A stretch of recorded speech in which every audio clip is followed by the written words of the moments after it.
안녕하세요. 반려동물의 건강 상식을 쉽고 간단하게 알려줄 우리 동네 수의사 김동원입니다. 오늘의 주제는 여름철에 앞서 우리가 주의해야 할 질병들이 어떤 것이 있는지를 한번 살펴보겠습니다.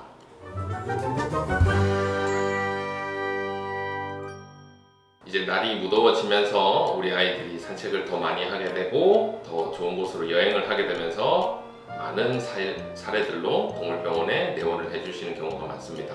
특히 여름에는 많게 되는 질병들 혹은 우리가 미처 생각하지 못했던 질병들이 여름철에 특히 더 많이 오게 되는데, 이런 부분들을 보호자님이 우리 아이도 여기에 해당될 수 있겠다는 생각을 해주시면서 혹시나 이런 증상들이 의심이 되면 꼭 내원해 주시길 당부드리겠습니다.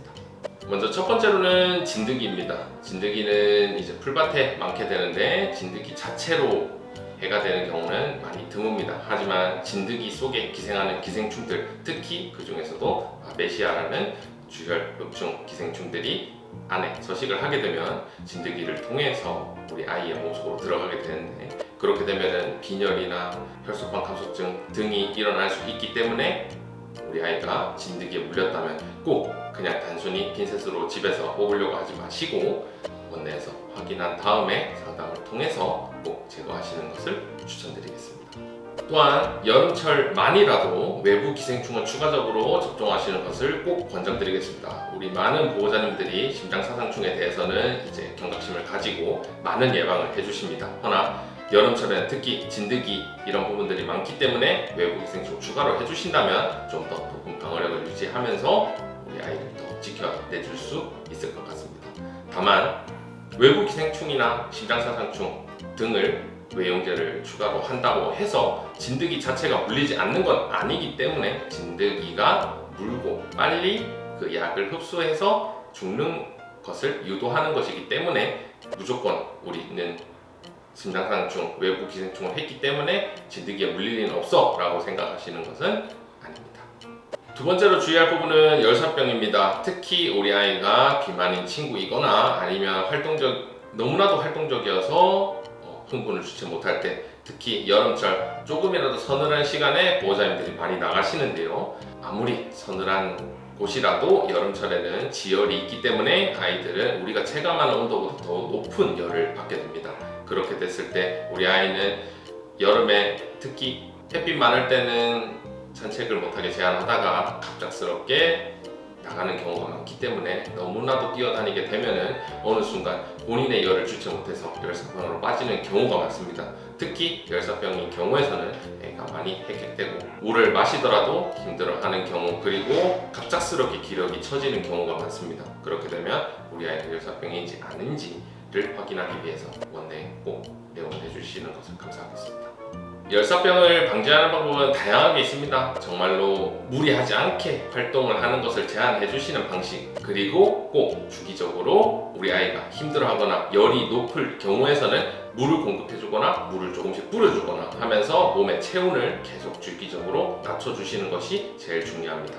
원내에서는 급한 경우에서는 알코올 분무기를 통해서 빠르게 떨어뜨리는 방식을 적용을 하는데, 원내에서는 수의사가 계속해서 체온을 확인하면서 판단하기 때문에 가능하지만 집에서는 무작정 체온을 떨어뜨리겠다는 목적으로 알코올을 하시면 너무나도 체온이 급하게 떨어질 수도 있으니 그 부분은 자제해 주시고 물을 뿌리는 방식을 조금 추천드리겠습니다.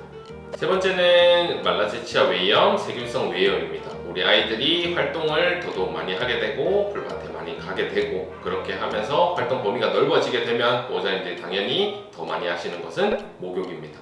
애들이 많이 산책을 하고 와서 더러운 부분이 있을 때 목욕을 시켜주는데, 이제 특히 귀에 물이 들어갔을 때, 그리고 습한 경우에서 목욕을 오래 하지 않았을 때의 경우에서도 귀 안쪽에서 세균이나 곰팡이가 배양될 환경이 너무나도 잘 조성되기 때문에 귀를 갑자기 긁는다든지, 귀 주변, 특히 얼굴을 포함해서 긁는다든지, 아니면 발바닥 사이, 발가락 사이 이런 부분들에서 가려움을 느끼게 된다면 꼭 우리 아이가 그냥 단순히 가려워하는 것이 아닌 곰팡이나 세균 등 외부 기생충 이런 것까지 포함이 되지 않는지 꼭 내원해서 검사하시길 부탁드리겠습니다. 다음은 췌장염입니다. 여름이 되기 때문에 쉽게 음식들이 상하게 되고 간식들이 상하게 되면서 우리 아이들이 잘못 먹는 경우가 꽤 많습니다. 특히 수제 간식이라든지 냉동 간식. 냉동 간식은 보호자님들이 날짜를 조금 안심하게 생각을 하십니다.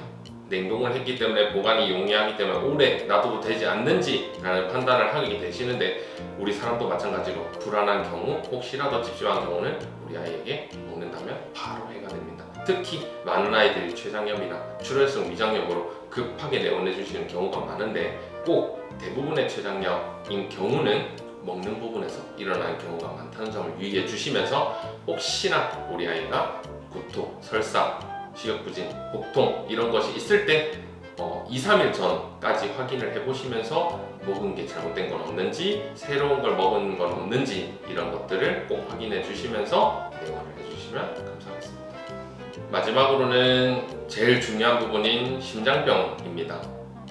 특히 이때 착각할 수 있는 경우는, 여름에 우리는 에어컨을 틀고 실내에서는 생활을 합니다. 우리 아이도 직간접적으로 에어컨을 맞으면서 활동을 하는데, 그때 기침을 하는 경우 대부분 보호자님들이 에어컨을 틀어서 감기에 걸렸나 보다 생각하면서 오히려 온도를 그냥 높이시기만 하고 좀 더 지켜보시는 경우가 많은데, 우리 아이는 기침을 대부분 감기처럼 하는 경우가 드뭅니다.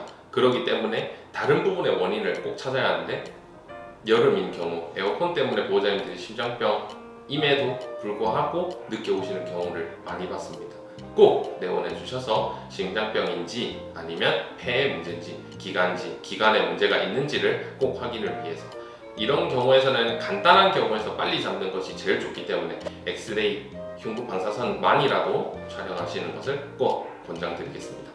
지금까지 다가올 여름철에 대비하여 우리가 주의해야 할 질병들에 대해서 소개를 시켜드렸습니다. 계절이 바뀌고 날이 더워지고 우리 아이의 활동이 더 많아지면서 이러한 질병들을 놓칠 수 있기 때문에, 우리 아이가 꼭 이런 질병에 걸린다라고 생각하시지 마시고, 이런 경우도 있을 수 있구나, 그리고 우리 아이도 이런 경우가 있으면 꼭 주의해야겠다는 생각을 가지시면서 무더위를 잘 이겨내 주시면 좋겠습니다.